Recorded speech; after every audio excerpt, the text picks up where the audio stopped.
Yes, my name is Paul McLaughlin. I was Executive Director of Central Boston Elder Services from 1984 to 1991. We faced some fairly significant challenges in the latter years. We had moved, when I was hired, they had a location on Huntington Avenue by Fenway Park, but that space was no longer adequate for us, and we ended up relocating up to Mission Hill. We had about 3,000 people at the time that we were serving in the area that we were in our geographic area, and continued at that level until some years later when we encountered severe budget cuts and we had to reduce both clients and staff to meet the budgetary crunch that we were experiencing, which was very, very difficult. But we had some good years as well. We were pretty active politically, and we were really pushing for better wages, both for staff people and for the homemakers and chore workers that we relied on to provide the care that was really necessary. And we undertook an effort, what we called was wage wars. And we went to the State House and got dressed up in costumes. I looked like a medieval knight to symbolize the wage wars, to promote better wages. And we went around to our senators and representatives advocating for positions like that. And they came through with some additional money, which we were really kind of proud of and were able to achieve. During the time also, I was there when labor negotiations, when the labor agreement was first introduced. And I found that to be a very helpful thing for Central Boston, because before I had arrived, I guess there was some racial tension in the office that I'm not sure what it was. It was never really described to me what the problem was and what the problems were.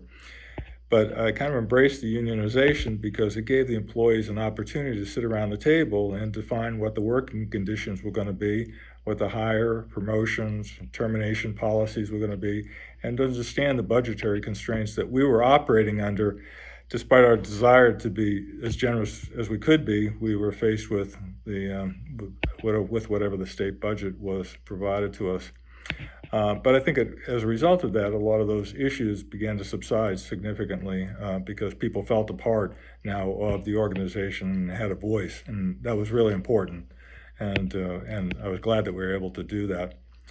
But the biggest challenge that we faced was later years when Mike Dukakis was running for president, and the Massachusetts Miracle turned into a Massachusetts horror show, where we're getting notices from Executive Office of Elder Affairs that we needed to cut our budgets.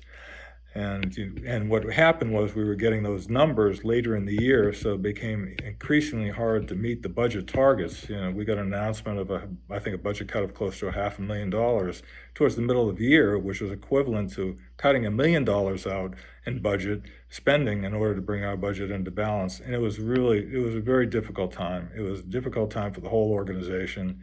It was a difficult time for me as being the boss, as being the bearer of bad news to both staff and to clients and their families, because the phones were ringing. My mom needs service, my grandmother needs service, and we just didn't have the resources at our hands, and they were just continually being taken away from us. And it was a very challenging time. But we made some successful efforts, and we began a small fundraising effort to try to raise some money. I think one of the lessons I learned was that you just can't rely on the state funding to pay for everything. And we needed some special money to allow for certain circumstances. So we began an effort to try to raise some money, and that was towards the end of my tenure, so I'm not quite sure what became of that.